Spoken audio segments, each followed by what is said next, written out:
Did we have any late signups? Do you all know? Greetings. Hey, let me look now. No, we don't. We don't have any late signups. Maybe people are still Just going. not, just not on yet, right? Yeah, I think so.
The presenter followed back up with you, right, Will?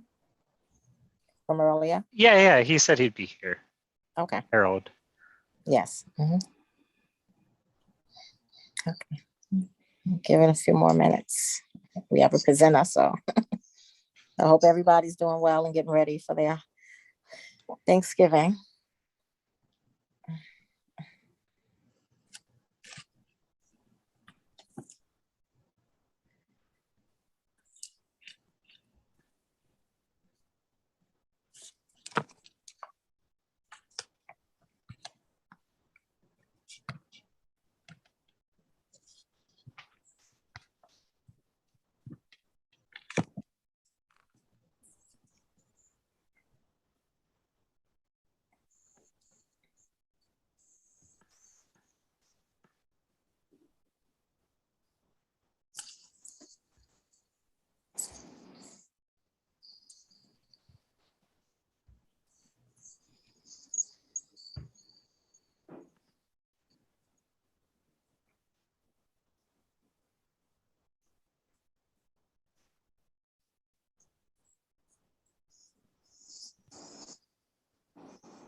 So we're giving it a few more minutes, you all, for our presenter Harold to show up to the meeting. He's scheduled to come. So please bear with us. Thank you.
I see Harold here. Yes. Mhm.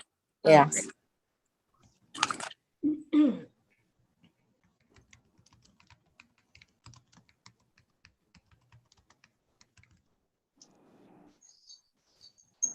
Okay.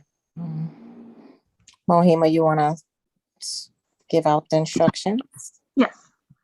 Here are some Zoom instructions to help us with the meeting running smooth. So welcome everyone. If this is your first time joining us, everybody will remain muted throughout the meeting except for committee co-chairs Sandrea and Sarah and the presenter. And following the presentation, the co-chairs will call on members of the public wishing to speak. Sarah, Sandrea, I'm gonna mute you. I think there's an echo. So for now, just give me 1 second. Okay. Okay, so you can participate by going to reactions icon, pressing raise hand. Only press it once because if you press it a second time, your hand will go down. If you're on the phone, it is *9 to raise hand and *6 to unmute. And be on the lookout for a prompt asking you to confirm unmuting once the co-chairs call on you. And also the chat is for technical support to help with Zoom software problems, not to ask the co-chairs any questions. They will not see the chats. Also, if you have an older version of Zoom, you'll need to go to the participant section where you'll find the raise hand features. Also, please don't raise your actual hand or wave on the screen because we may not see it. And Will and I are here for technical support.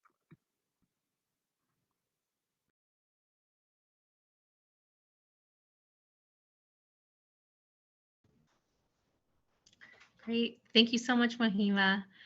And everybody, this is, hi. So I'm Sarah Chu, and I co-chair the Social Justice Committee with Sandrea Coleman. And we are so excited tonight to have Harold Miller with us. Harold is the Deputy Executive Director of the Racial Justice Commission. And it's a commission that's looking at the New York City Charter to identify where we can address or remove or remediate aspects of the charter that embed the structural racism that we've been talking about so much. And Harold, we have an amazing group of community board members and community members who have been regular attendees of this committee, and as evidenced by this participation the Monday night before Thanksgiving. So we're super excited to hear your presentation and to learn more about what the Racial Justice Commission does and what part we can take in the work that you're doing. And so hopefully you'll have had all the permissions to launch your presentation, unless you're not planning on using a slide deck. Yeah, I will use the slide deck. And Sarah, thank you, and to Sandra, and to all the members of CB8. Thank you for having me here. Again, I'm Harold Miller. I am the Deputy Executive Director for the Racial Justice Commission, and go by the pronouns he, his, him. I'll share my screen and just give as a guide to my presentation.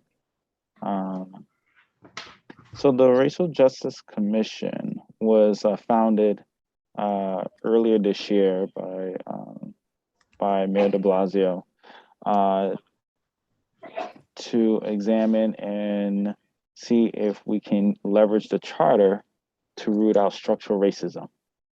The commission was formed with 11 commissioners appointed, including Jennifer Jones-Austin, who is the CEO and of the Federation of Protestant Welfare Agencies, as well as Vice Chair Henry Garrido. And they began the public meetings back in April of this year. So the mission of the Racial Justice Commission is the following: empower with the legal authority of the Charter Revision Commission will seize the transformative potential of this moment in history to identify and propose structural changes and significant policy reforms that will advance racial justice and equity and begin to dismantle structural racism for all New Yorkers. We find this work necessary because systemic racism has been and continues to shape our reality. Some of the other members on this commission include Kay Bain, who is founding executive director for Community Capacity Development, Anna Bermudez, Commissioner of the Department of Probation, Reverend Fred Davey, Executive Vice President, Union Theological Seminary, and Chair of the Civilian Complaint Review Board, Lurie Daniel Favors, Interim Executive Director at the Center for Law and Social Justice at Medgar Evers College, Derek Hamilton, who is the founding director of the Institute on Race and Political Economy at the New School, and Henry Cohen, Professor of Economics and Urban Policy, Chris Q, former Executive Director for Agents for Equality, and Senia Mata, Director of La Camina, Phil Thompson, Deputy Mayor for Strategic Policy Initiatives, and Joanne Yu, who is the Executive Director for the Asian Federation. So about the charter, for those who may not know, and for the record, the New York City Charter is known as the city's constitution, defines the organization, powers, functions, and essential procedures of city government, from elected officials to the budgeting process. It lays out the fundamental structure of our city government, controls how decisions are made, and details the budget towards projects on housing, in housing and education, to human rights and emergency services. So just to give a better sense, illustration of what the charter influenced, it defines organizations, the official, the agency, the city staff, the process, the laws, the local elections, the public review process and the reporting, representation, decision-making, the participation, the accountability that goes along with it, and resources, the money, the investment, the contracting that goes along with the decisions that are being made. These stats here are a bit outdated, but just to give you a sense of what had been done so far, we began our first phase of public engagement back in the end of July, and went through all the way through through mid-September. And since then, we released an interim report. The interim report is on feedback on what we have heard from that first phase of input that we had. And currently, we're in the second phase of our input that is winding down as we're closing out towards the end of November. We'll get to the interim report in a second, but what we're going to be doing is once we are in the month of December, we'll be finalizing the report and propose ballot questions, and as well as what's called a racial justice roadmap, which I'll speak about later as well. And then the commission will vote on that, and it will be up to the voters come November of 2022 for you to decide whether you adapt or reject the ballot proposals the commission has brought forth. So in the interim report, we heard from thousands of New Yorkers during this process, and we came away with 6 key takeaways. From the various input we heard, we try to put the inequities that we heard into 6 broad categories. We have the inequity in quality of services that promote social and emotional well-being, the inequity in work, advancement and wealth building, inequity within and across neighborhoods that inhibits thriving individuals and families and communities, the marginalization and overcriminalization of BIPOC persons and communities. 5, inequity and representation in decision-making. And then number 6, enforcement and accountability of government and its entities. And just a deeper dive into some of the inequities, the themes that we heard from the various inequities included, when it talks about quality of services, the lack of quality education for BIPOC persons. BIPOC, for those who may not know, stands for Black, Indigenous, Persons of Color. I may also refer as just people of color as well. Also, we have the decay and lack of access to affordable low-income housing, lack of support for early learning foundations, the scarcity of mental health services or coordination of care. When we talk about work and advancement and wealth building, those themes emerge where inequity in employment, lack of economic mobility, insufficient preparation for the future, unjust procurement, lack of access to capital and similar resources. Inequity within and across neighborhoods speaks about the resources not being distributed equitably, responsibilities not distributed equitably as well, racial equity not prioritized in land use decisions, and lack of community ownership and control. When we speak about marginalization and overcriminalization of BIPOC persons, the emergent themes there is that need to reimagine public safety, improper focus on punishment instead of care, lifelong marginalization, the overcriminalization beyond policing, marginalization creating segregation, over reliance on violent or adversarial methods. When we speak about inequity and representation, those following themes are a lack of community power, the failure to prioritize racial equity in city decision-making, and a lack of representation in government and lack of civic participation.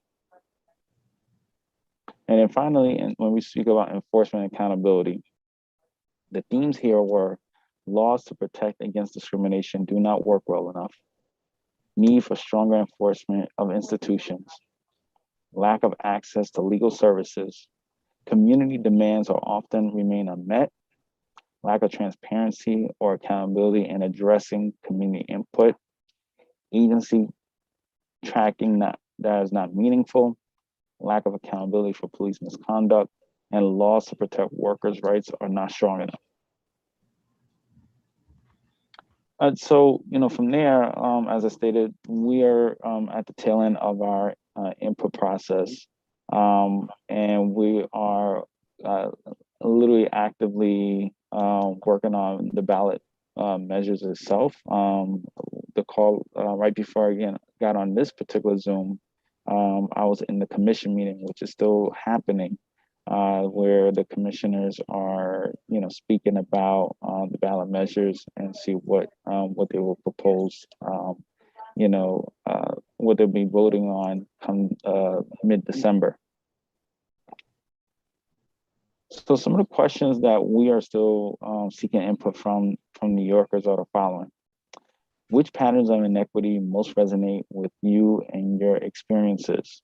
How have these patterns of inequity impacted you and your community? Who needs to be involved to address these patterns of inequity?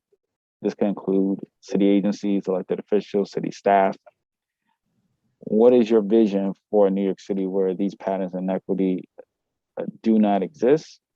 What the city will look like, and how should the players that you identified act differently?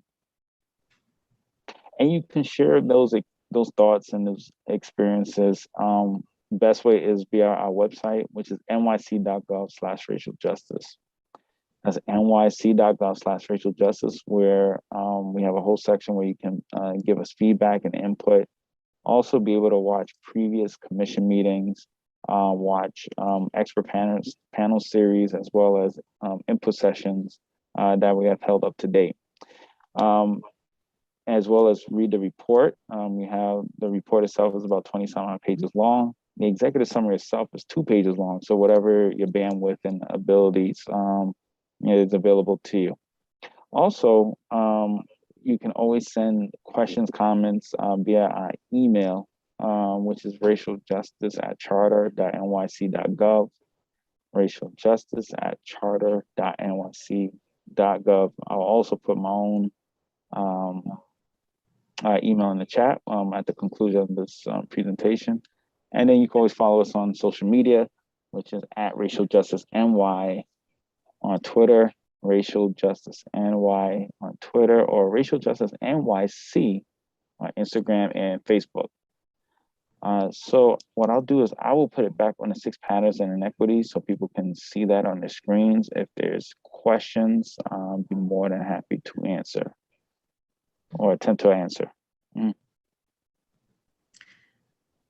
Great. And Harold, I was wondering, would it be possible to send or maybe this is something that Mohima you can do on your end, capture the 5 questions, I think it was, that you're still looking for feedback on? Yeah, I could put it back on the page there. And if we could put those in the chat just so everybody has them available to them.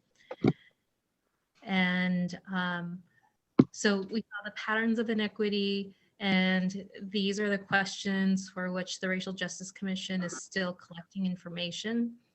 And let me check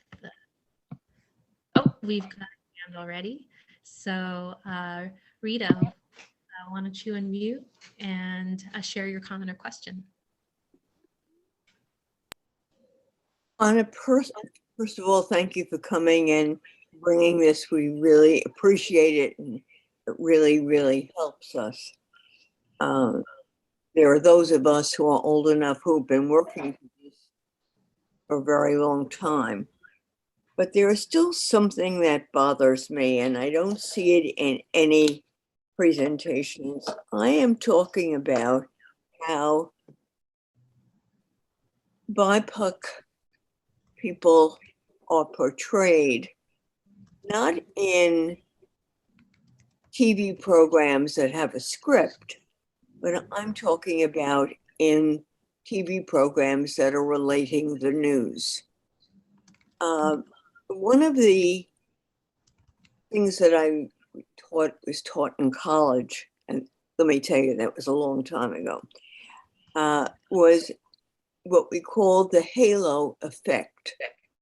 And the halo effect, I'm sure it's still in existence today, is that if you keep seeing certain people doing bad things, and then a nice person who looks like those people goes in for a job, that the halo effect from the bad things that happen are put on to the person who is okay just because of what they have seen. And I make it my business ever so often when I want to feel bad, which is not that often, is to turn on the network news. The network news reads like a police blotter. You know, I certainly want to hear anything that's happening in the world, but I don't want to know who stabbed who and in what street that was on or whatever it is. But we are portraying people as if all people behave that way. And I don't see anything in the commission that is driving to change the perception of media selling advertising to what they are really doing to hurt people. That's my pet peeve for today. No, it is a pet peeve of mine as well. With this particular commission, we're looking at things that we could do structurally within city government. And what I realized during this process is that these things go hand in hand. There are structural inequities that are embedded into our city's work day to day, and it's so embedded that we tend to just accept it. And then by accepting, the overcriminalization of particular persons, even with the offenses may be so minor, not going into stabbings or someone harm, but just say, for instance, like someone who abused drugs or alcohol. And there was a time, and it still kind of exists to a certain extent, where that was so criminalized, and the faces of that criminalization were people of color. So that also resonates into the policies that that the city has in terms of how you address those who with mental health issues or addiction issues. You have a level of criminalization there, and it kind of this perpetuating cycle. And so one of the things we're looking to achieve is to break, at least on the structural side in city government, where there's a more focus on care, more focus on concern, more focus on rehabilitation than punishment, and make an example of someone for the shortcomings. One of the things, can you still hear me? Yes. Okay. One of the things that you don't have to take my word for it. No, I'm not sure. I mean, this is what I feel in my heart, and my I wondered if you put a cross section of people in a room and just showed them an incident, a bodega that has been robbed, somebody who has hurt their child, somebody, a litany of all the bad stuff, and not tell the people who did it, but ask them who they think did it, just by not knowing the name, by not seeing the name, and then whether that halo effect is really something that needs to be worked on.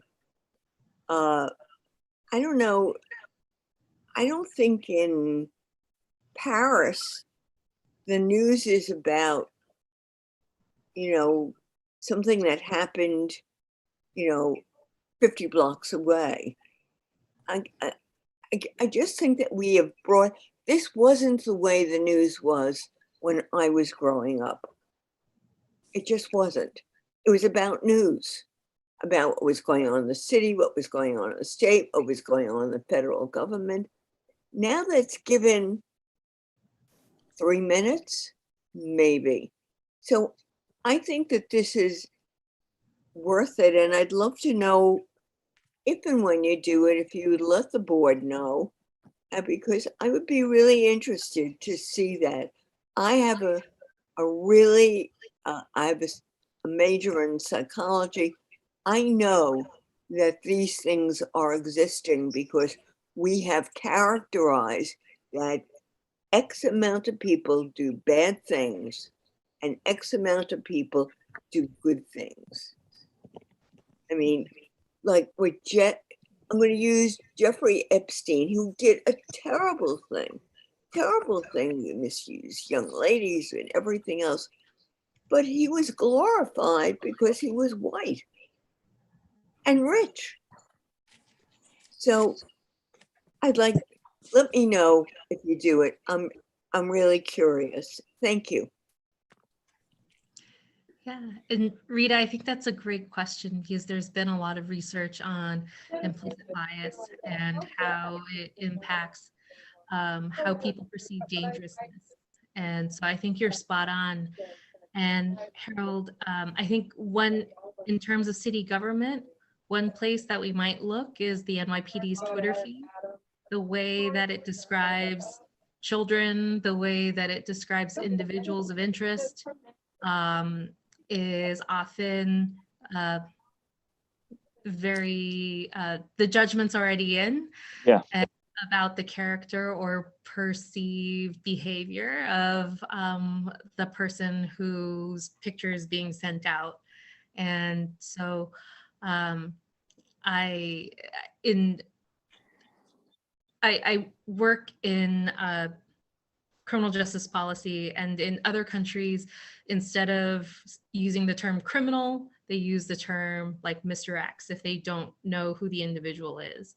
And so there are other ways for us to use language and the information that the city puts out, even if it's about public safety incidents, that could kind of reduce the halo effect and the implicit biases that Rita's talking about.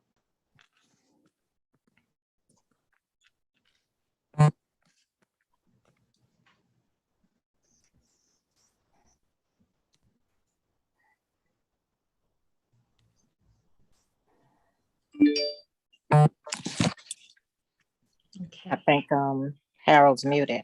Yeah. I don't have control of my mute button, so I had to wait a second. No, totally agree, and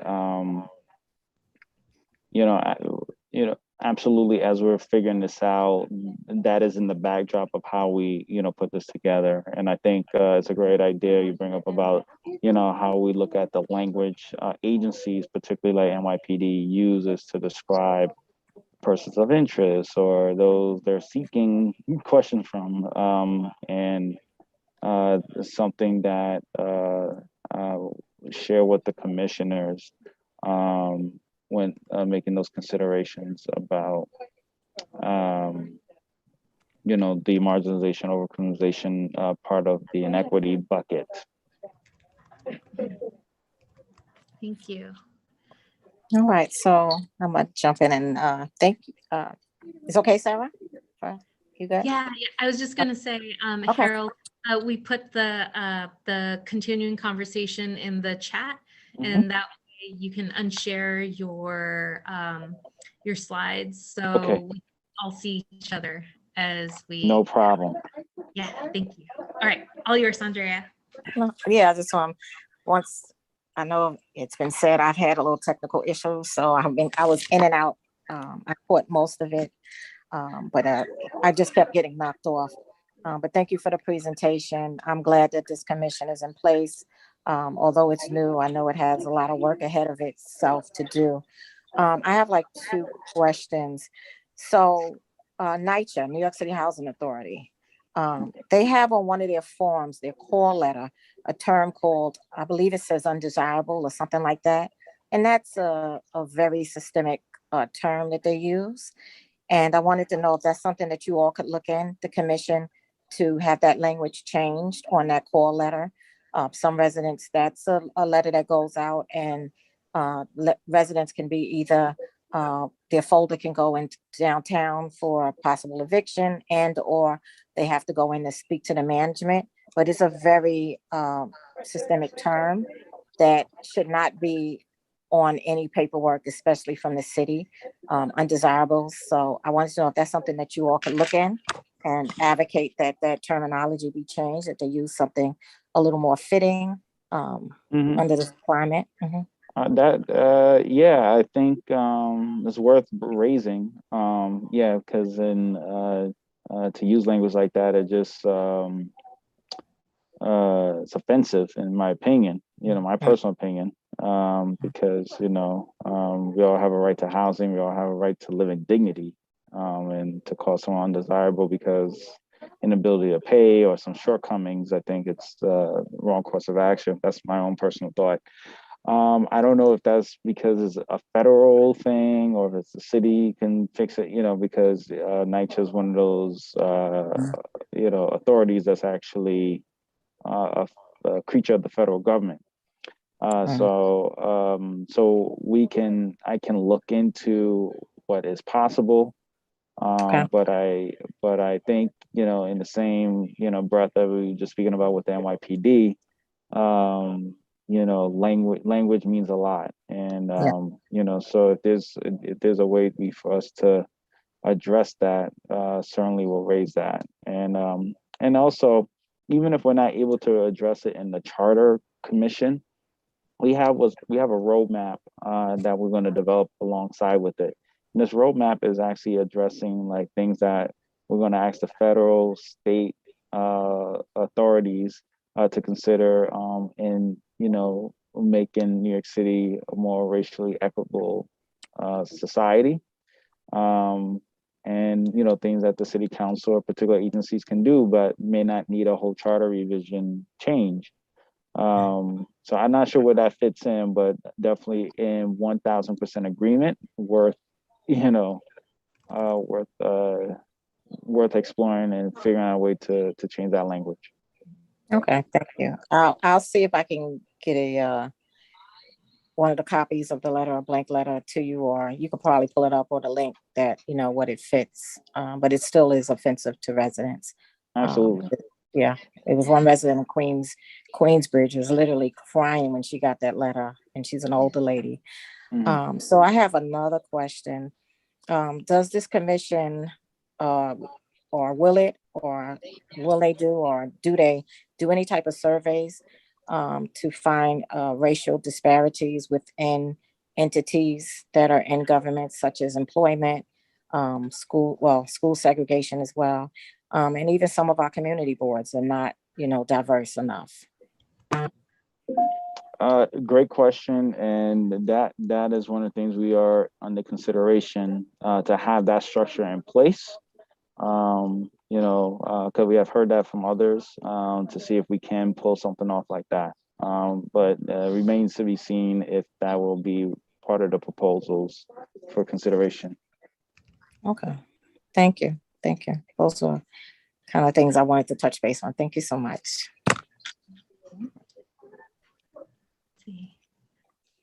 So in the absence of another hand, I'm going to ask a question. So in looking at the patterns of iniquity that you presented, Harold, you asked for things that we observe across and within communities. And then the question number 3, who needs to be involved to address these patterns of iniquities? So something that that I'm hoping we can engage in at a zoning level is to diversify our communities and to diversify housing, and especially in Community District 8, the type of residential buildings that get built right now tend to be institutions, or they're large residential towers that serve fewer families than the smaller buildings that they displace, and are just out of the range of most New Yorkers. And I'm a firm believer in being able to live and work where in your community, and that can become impossible. And so are there ways, or has the zoning department thought about how we can use the zoning laws to ensure equity and to not render certain neighborhoods just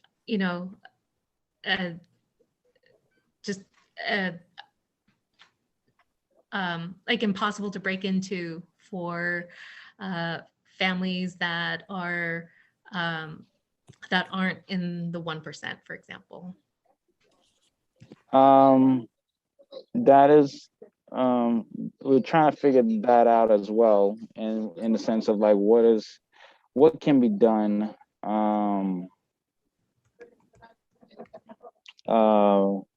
what can be done to, ensure that, we have racial equity in our development, in our process, and we're looking to develop a structure that can address that, and where major decisions such as where things get placed, racial equity is at the center of that decision making.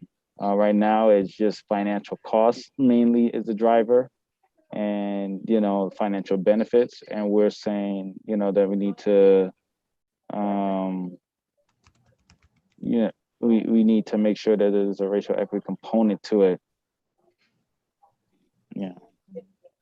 Yeah, and I would add as an example of, you mentioned where things are built, and that on the Upper East Side we have more hospitals and health institutions than I think any other neighborhood, and especially during COVID when it became very clear how certain neighborhoods were highly underserved in terms of medical services, and those hospitals were inundated and overwhelmed in a way that some of the other hospitals weren't. And so to the extent that we can share our institutions, and that we don't have to be the home of all institutions on the Upper East Side, and that we find a more equitable way to distribute these health services that we have, that we're overwhelmingly rich in, is another thought that raises for me. Yeah. Yeah, we have, for everything we're doing, we have to make sure, is it benefiting the community as a whole? And a lot of these decisions are not factoring race into the account. And so I say that to say, because there may be things that might not be popular with the community, but it may be beneficial to persons of color in the city. So I want to hedge what I say a bit, because there may be considerations where there could be an argument for greater good to people of color in the city. That might be a counter to a particular neighborhood or particular place where something's proposed. So, but the lens, though, I want to emphasize is that there's been a history of decisions that harm people of color in the city, and that's kind of embedded into the day-to-day workings. Though we're not in the days of Robert Moses, where literally torn neighborhoods apart for development, but the legacy of that type of planning and decision making is embedded in what we do to this day. And what the commission is looking to do is how you break from that and how you create something new that will take into account a true assessment of the needs of people in this community. Great, thank you. And I see our public member, Wendy Mockaver, has her hand up. Wendy, if you could unmute, please. Hi, thank you all so much. Can you all hear me? Yes. Okay, great. Mr. Miller, thank you so much for a wonderful presentation. And I had sort of two different areas of comment. One is you were speaking about the criminal justice system, and I happen to have externed after law school in criminal court. And I'm wondering, I happen to work for a judge who very much believed in rehabilitation and education. Not all judges have the same disposition. Is there a way that you can gather data just so that you know kind of where the training of the judges and the disposition of the judges fall, and to be involved in a robust education of judges? I know that there's some requirement for them to continue with education and to monitor that, to have a more equitable system so that it's not as haphazard as it is now. I have a second question. I don't know if you want me to ask a completely different question or to just have this be a discussion for the moment. Totally up to you. I'll try to tackle as many questions as I can. Well, yeah, this one's a good one to start with. Okay. That is the first I'm hearing about, whether or not if there's any data collection for judges. I actually think that's a very interesting idea and something I will bring back. I don't believe anyone had talked specifically about about conditions in the court system and the impact the city has to that. 'Cause a lot of I believe criminal. I always mix up what jurisdiction criminal court falls under. I know the state has a much larger role. I don't know if what role the city has specifically. I feel like a lot of it's state driven. But as far as like doing a data, seeing where how judges are administering justice. There may be already data on that. I just honestly don't know. Something I can see if that's been in our wheelhouse and what if there's anything in the charter specifically that can be amended to reflect that. So I'll see into that.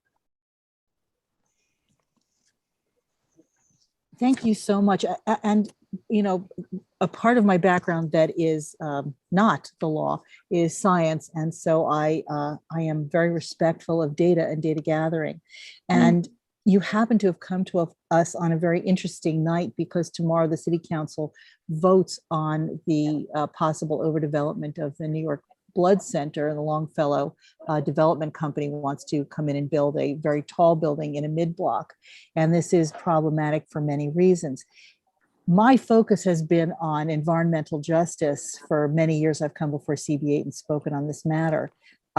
There's a disproportional effect on people of color when we have climate change pollution emitted. And we know that above the 10th floor, an exponential amount of climate change pollution is emitted, and above the 20th floor. And this is a building that is designed to go well above that. At the same time, we have a terrible struggle because members of Local 79, I can't say, I don't know about the entire membership, the ones that have spoken at public hearings are people of color who rightly want jobs. I mean, we're all struggling, and that's a tremendous consideration. Although upper management of Local 79 is all white, and they could easily have transferred these jobs to adjacent sites or nearby sites. How do we have a robust conversation about this?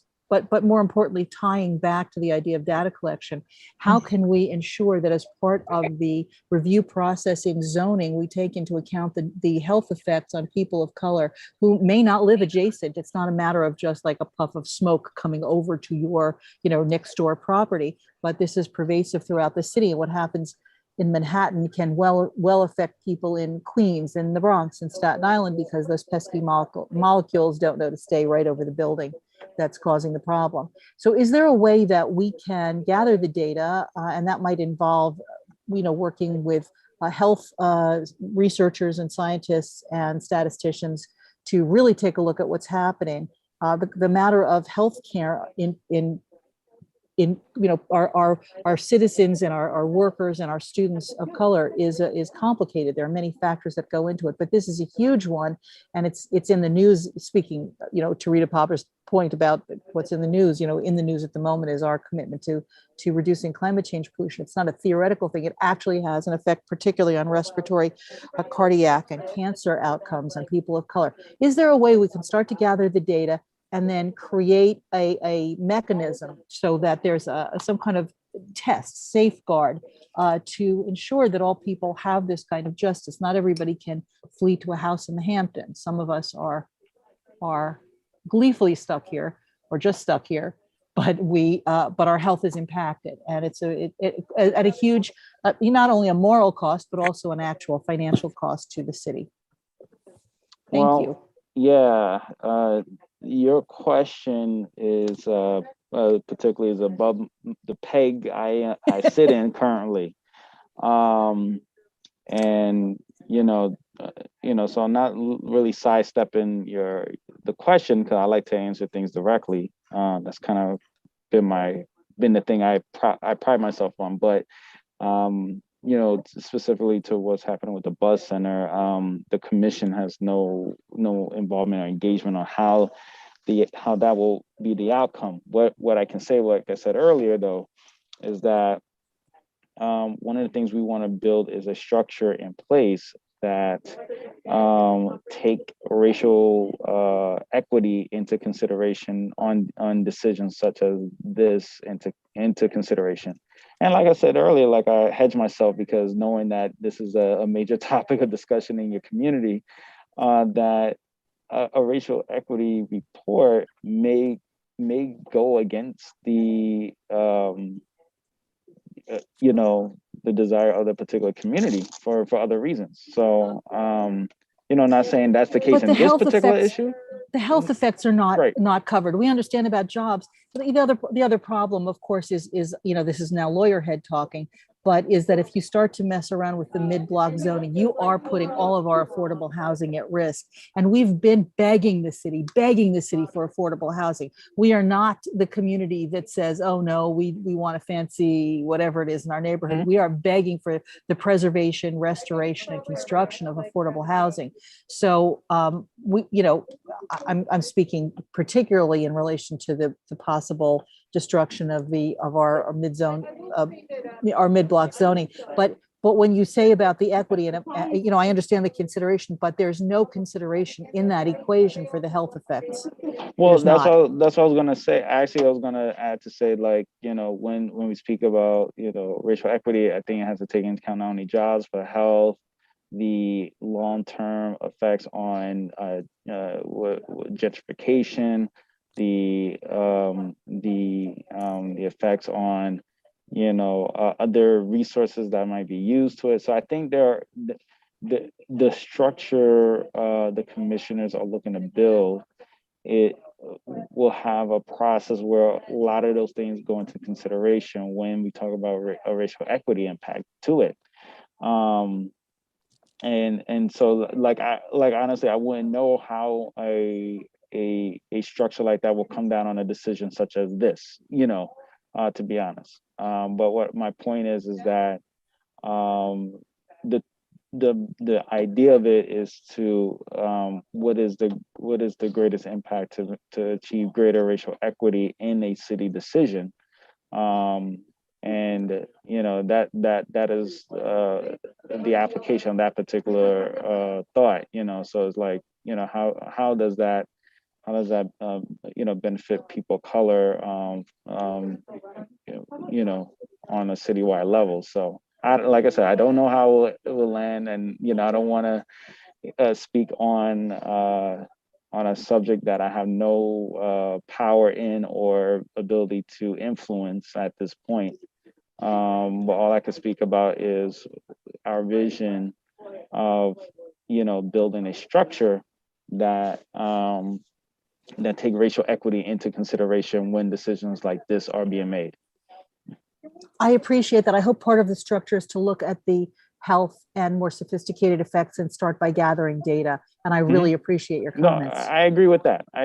Yeah, what you're saying there's no disagreement on the things that should be considered, but I just want to caution, like, it's not weighing in on opinion on this particular project or any others that's currently happening. Absolutely. Thank you. Thank you, Wendy. Let's have Erica speak next. And Rita, I saw your hand go up and down and up and down.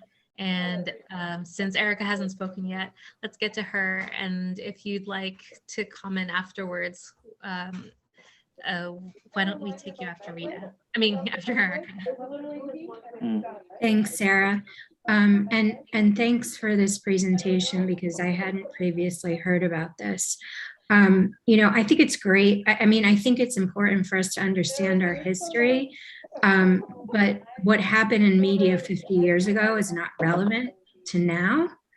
And I think that with social media and 24/7 streaming media, I think we have to be mindful of, we're 2 decades into the 21st century, and how people weaponize the media, and how much of what's happening in the media, even on a local level, is coming out of Russia and China, and how it implicates people even down to local city elections, like we've seen now.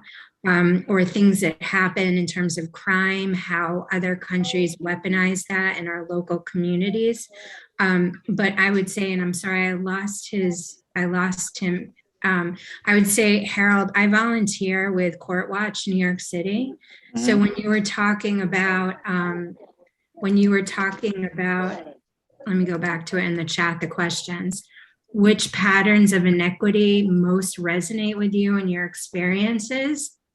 I'll give you an example of something that happened during arraignment over the weekend. A homeless man with no criminal record, no record of dangerousness, quote unquote, was having a mental health breakdown, and caused a problem. And they tried, a specific judge who's known for this, tried to set bail at $300,000 over $100,000 because they considered him a flight risk.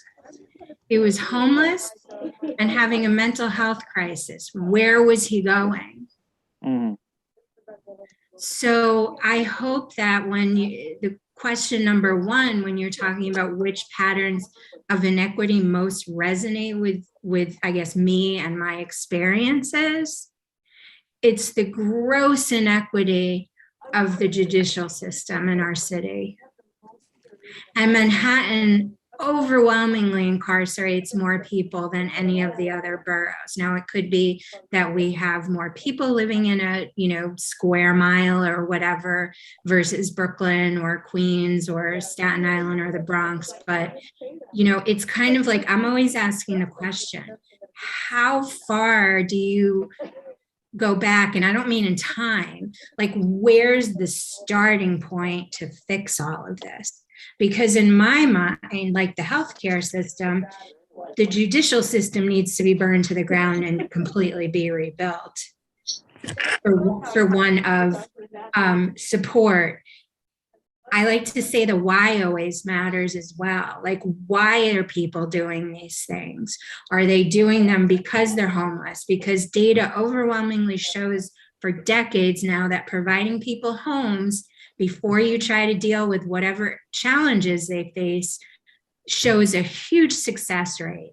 So you don't try to deal with the addiction, the mental health challenges before you give them a home. You give them a home and then deal with those things. And the success rates are extremely high. So for me, number one is the biggest challenge that our city faces.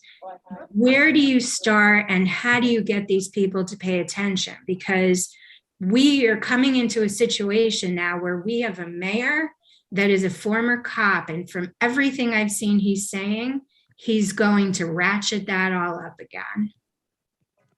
I mean, I got involved with Courtwatch in 2019, and I got to see firsthand before the pandemic how bail reform was helping people. I was in the courtrooms because they had to engage the least restrictive method to make sure that the person returned to court. And that we have the data from Courtwatch to show that people were going home to their families. They weren't losing their jobs. They weren't being kicked out of their apartments. But now it's completely swung in the other direction and become more punitive. So I want to understand what the commission that you work with is doing on behalf of, is doing to impact the judicial system in our city that overwhelmingly impacts Black, brown, and poor people. I mean, I know Alvin, certainly Eric Adams wasn't my first choice. We could have had Maya. But also Alvin Bragg wasn't my first choice. And he's made some pretty lofty promises, but he still comes from that community, from white collar prosecution. So I'm actually going to be working on with Courtwatch, eyes on Alvin essentially for the first 100 days of his term starting January 1st.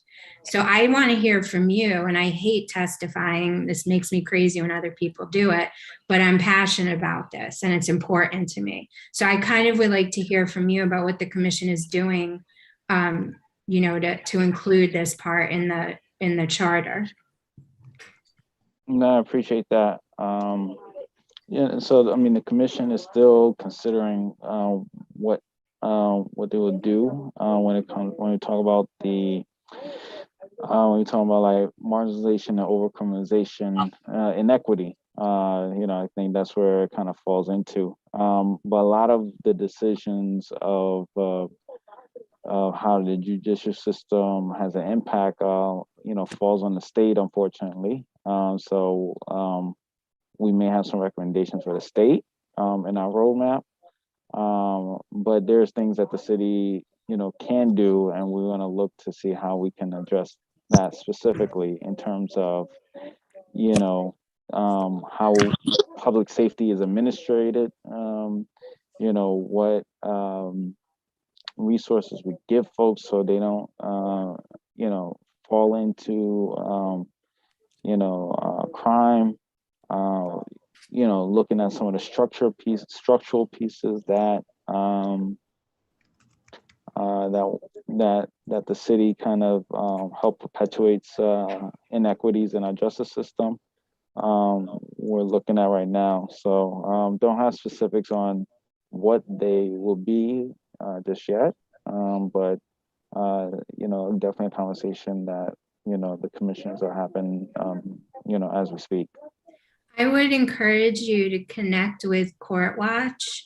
I'm a volunteer. I'm not a representative, and they're now part of the Envision Freedom Fund program. But the data on the website is overwhelming. I mean, the analytics that we did during the last year and a half, because we did it online by accessing web crims, the data that they have is overwhelming who's impacted by this. Okay. I just had to do a time check. I wasn't expecting to go past 7:30. I could take a couple more questions. But I am holding off on another call I was supposed to do since 7:15, but they're patient. So I'm willing to take like one or two more questions if that's okay. Thank you so much, Harold. Rita and Andrew, I see your hands up. Why don't you folks be the last two? And if we could keep the question as short as possible so Harold can knock them out and then head over to his next call. And thank you so much, Harold, for making the extra time for us. No problem. And you know, folks can email me anything additional if there's additional questions or things you want to share that you want to relate to the commission. So more than welcome to.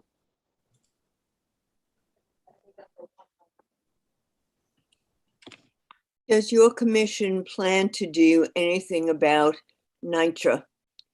If NYCHA were not a majority of people in color, do you think that they would be treated the way they are? That they don't have hot water in the winter, they don't have boilers, they don't have elevators, they have mold. I don't see, I hope that this commission does something where the majority of the people are people of color, and they deserve they deserve to live equally as everyone else. And I'm not hearing that you're planning to do anything about NYCHA housing. It's not money. they have more money than God, but they don't use it. They burn it. They dig a hole and they put it in, or they every time we hear about a program for NYCHA, then the next a year later we hear how that money was stolen. So what do you have anything that you plan to do for NYCHA that really is going to solve a problem? A lot of the jurisdiction of NYCHA falls on the federal government, and may end up being in our roadmap discussion. I don't disagree that the mismanagement level of NYCHA is a huge failure, but I also say that from my experience, it's beyond the mismanagement. There's a disinvestment, by the federal government up to about $40 billion at this point to repair or restore NYCHA to fully livable conditions. So it is beyond. It is a money issue as well as a management issue, in my personal opinion, and my experience working in city government the last 7.5 years.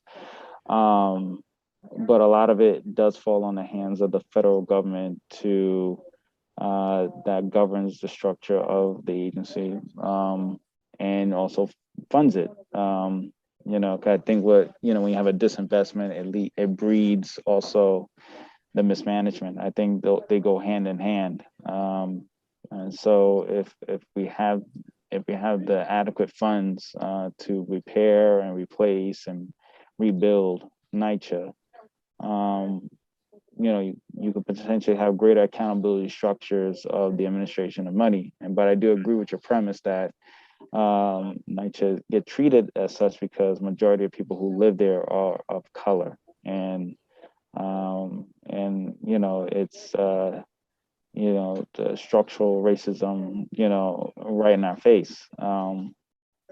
It's just that the city charter doesn't give us a lot of authority on restructuring NYCHA to a point where we can root out those particulars. The mayor has some power that's authority given to him by the federal government, but the charter itself doesn't specifically have power, have domain over the housing authority. I know you have to go, and I just want to piggy into that, put a pin in that, what Rita talked about, because she literally was reading my mind.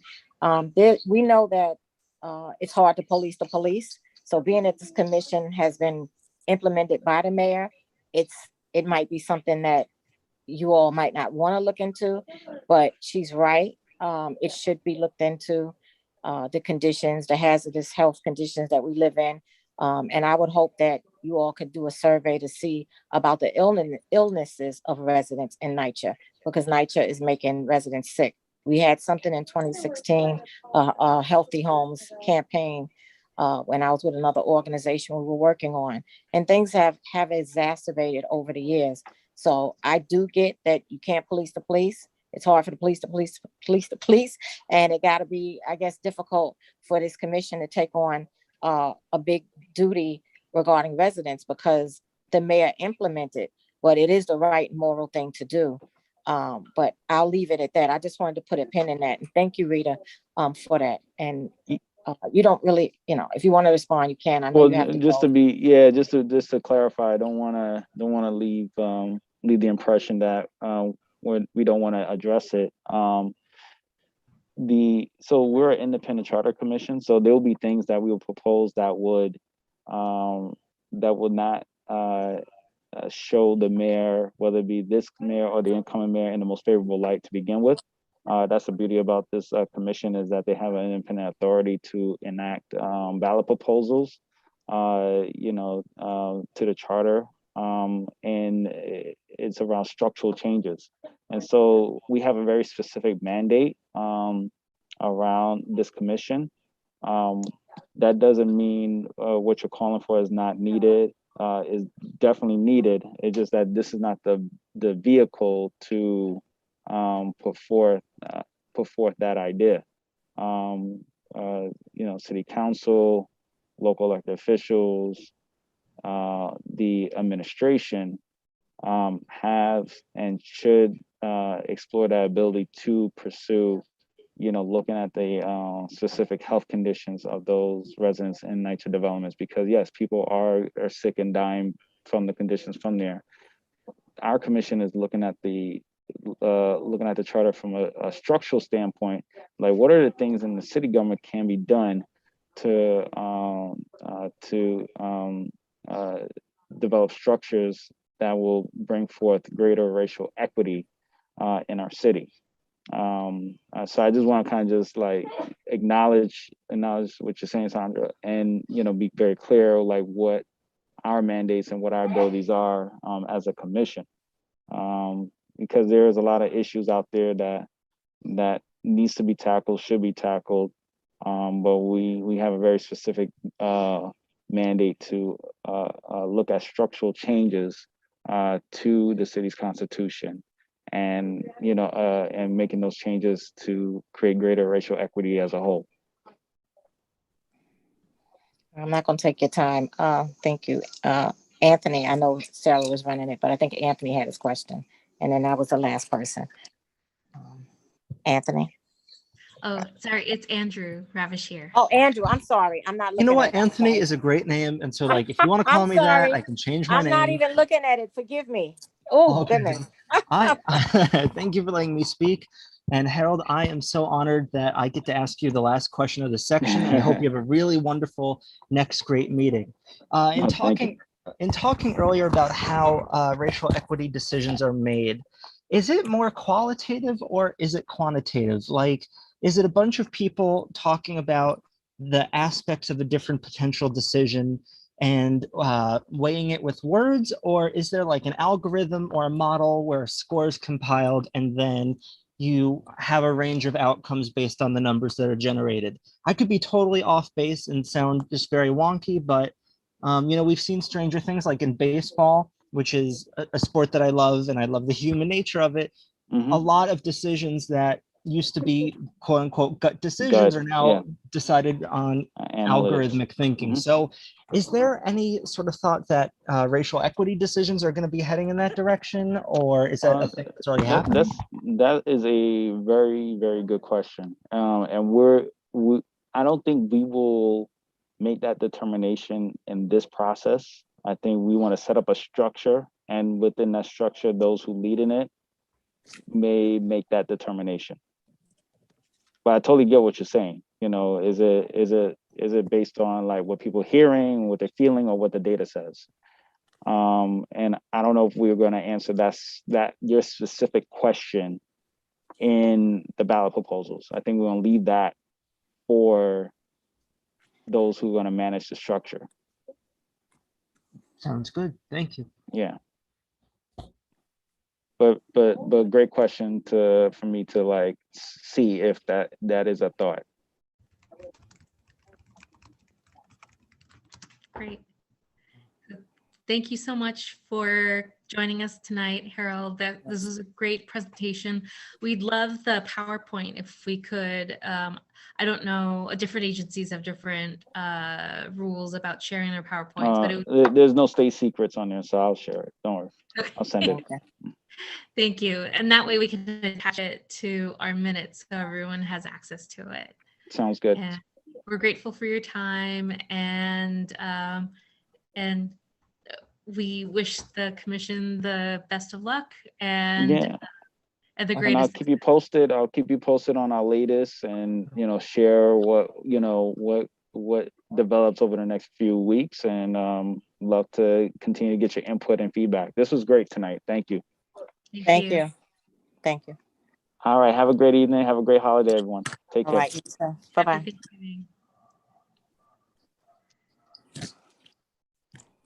All right. So that was a very interesting and informative presentation. I don't know if I guess I can, I would like to call for us to write a resolution, hopefully, and help steer the roadmap, give some suggestions regarding the roadmap, to give them some work to do, hopefully that they can take on. So some suggestions, some of the things we spoke about tonight. Yeah.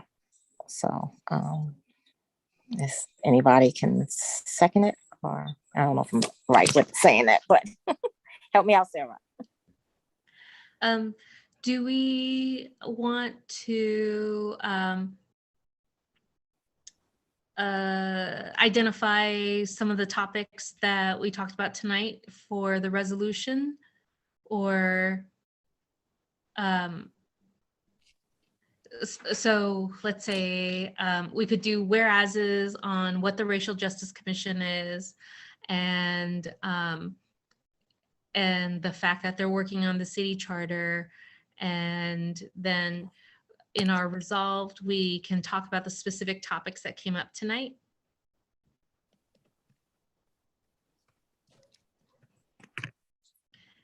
And so among the topics that I heard tonight were housing, that maybe the city takes the strongest measure to address the NYCHA issues, even though it's a primarily federal, even if it's primarily federal, that the city should take the strongest measures that it can at the city level. We also heard people talking about environmental justice, that that it's not limited to communities where buildings are built, and that it's that when harms are created in one community, they cross the borders of communities. Harms transfer. We also heard about the justice system. Yes. And the great concern about how bail is set, how the media can influence who is criminalized and who isn't.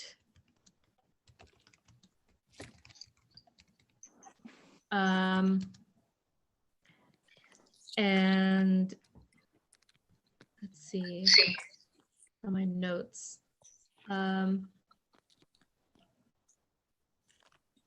And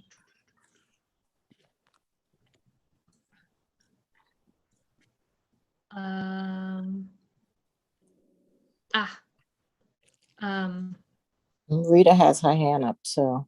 Okay. Well, don't we want I mean, I don't know if we're telling the commission what they're going to do, but I think in a resolution that we want the commission to realize that we are a partner with them, and that we are looking forward, how can they work within our community, with NYCHA, with media, with how homeless are treated, that we need. I don't know if this is a letter or a resolution, but we want to be part of it. And we have now brought a lot of things we've elongated on what they were saying. They didn't bring us media, we brought them media. They didn't bring us NYCHA, we brought them NYCHA. So, you know, we brought them, you know, how people are treated, you know, in court. And right. So I think what we want is a resolution to say what we want from them, to include what we need in our community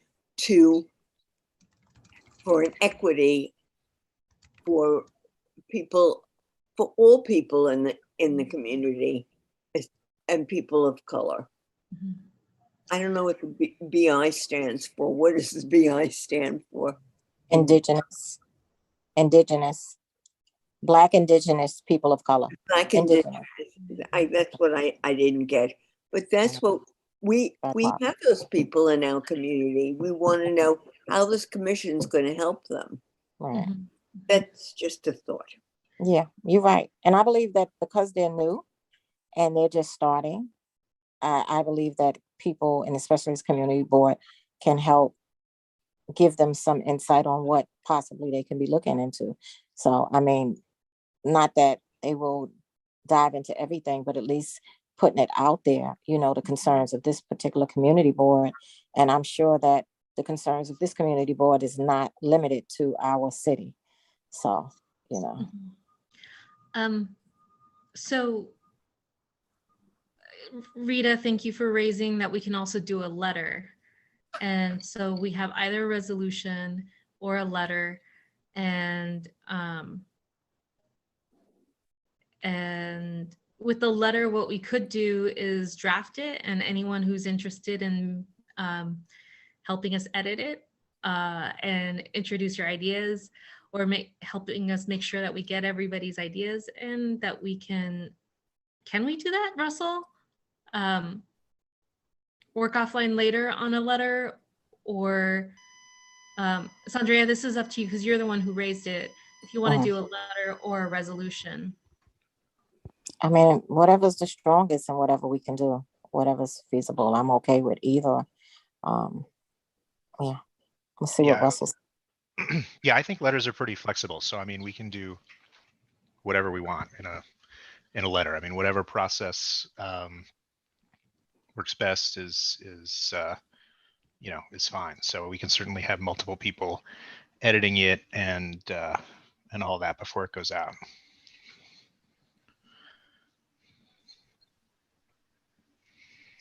Okay. What do you think, Sandria? I'm fine either way. I mean, long as it gets to them and they do some work, because when he was speaking about the mayor and the federal government, you know, he knows his job, but I also know how we were impacted as NYCHA residents and how the mayor does have authority. He does hiring. He decides what's infill and all of that. I know things go through the federal government, but the mayor can override, you know, the EULA process, which was going to be done over here. So that had nothing to do with the federal government. So it's tricky, you know, so, but like I said, it's hard to police the police. So how can a commission look into NYCHA when it was implemented by the mayor's office? So, you know, but I think we should be able to push them to do some things, because there should be a survey on the health conditions of public housing residents, you know, even with, you know, the Patch article regarding over here, how more residents and the two NYCHA campuses where I am at, and one of them had COVID and died from COVID, you know, compared to the zip code. So it's you know, it's a serious. And then there's a 150-page document from the DOI regarding lead poisoning many years ago. And the former chair, all they did was let her resign. Somebody should have been prosecuted under that. So, and it's kind of piggybacks and with our resolution we just passed, that is strong. So yeah, so I'm fine with either way. A letter's fine. If, you know, if that's easier, we can do that and just get everything, you know, some information down that was discussed and see what happens, and to help steer them. They're new. We'll be like a steering committee helping them, you know, and they can take on what they can take on, right? Okay, great. And we can attach our resolutions to the letter too, our past resolutions. Yeah, that's fine. And you're totally right. To strengthen it. Yeah. Yeah. I'm fine with that. Great.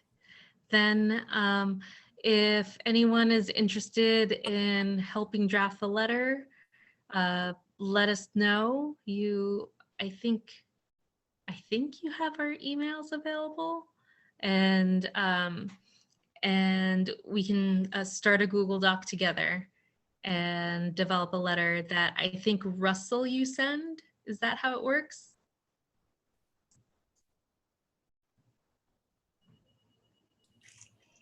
A thumbs up. Yes, that's right.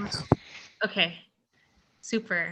Then, so please let Sandrea and or I know if you'd like to work on drafting the letter, and we'll put something together that covers all of the issues that we talked about tonight, the things that we're concerned with, and we can include other issues that we've covered in the past. I see Erica's hand up. I also think before she speaks, it would be good that they could send us even bullet points or something, those that will not be on the bullet on the doc, on a Google Doc.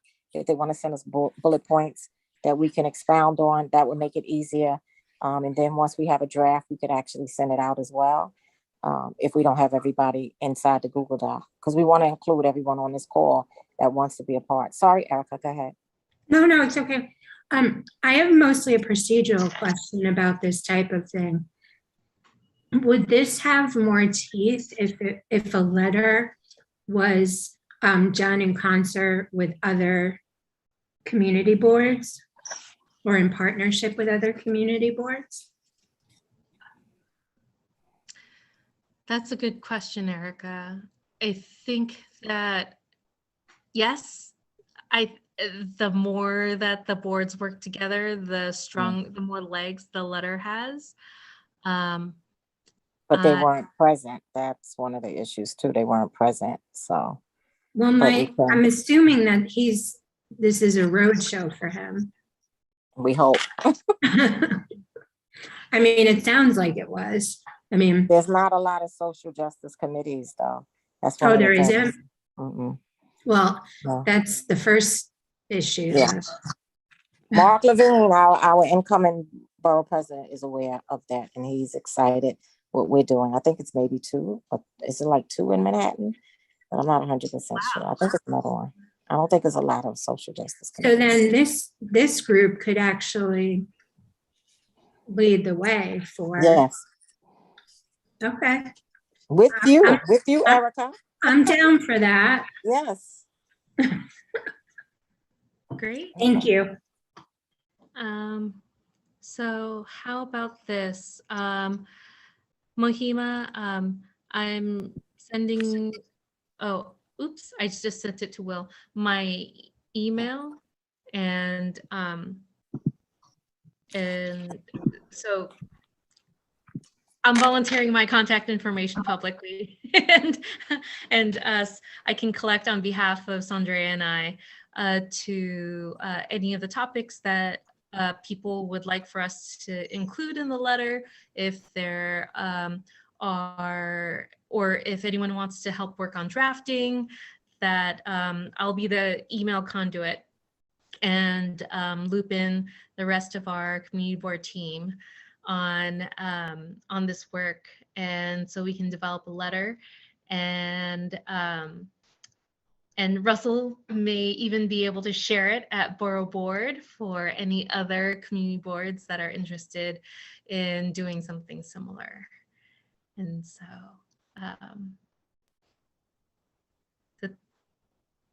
Sandrea, do you have any other items for tonight?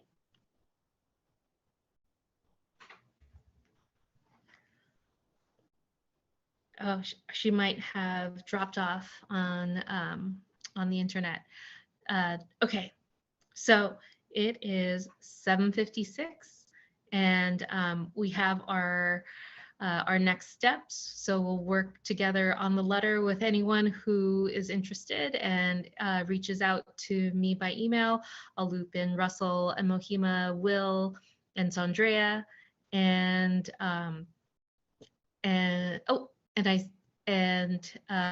so yes, I see Rita's hand up. Just going to make a motion to adjourn. Yes. So do I have a second for this motion to adjourn? Russell, Sarah, just also a reminder that maybe for everybody who's here, that next month, because of the holidays, I was going to let you finish. Oh, no, go ahead. That the Social Justice Committee won't be meeting in December because it's the week of Christmas. And so the next meeting will be in January, right? Yes. Yeah. Sorry, I disappeared. My phone is just going crazy tonight. It's hot. It's hot, hot. Eat it. It took me away again. Oh. Great. So Sandra, while the internets were ravaging your devices, we decided that folks will connect on my email, and I'll loop everybody in, and we'll work on a letter together to send to the Racial Justice Commission. We can ask Russell to share it with the Borough Board to interest any other community boards in this work. And then Rita proposed a motion to not dismiss. Adjourn. Adjourn. Thank you. I made it back in time. Okay. Yeah. And which was seconded by Russell. And so, Okay. All right. I'm back in time. All right. Thank you all. thanks everybody. See you in January.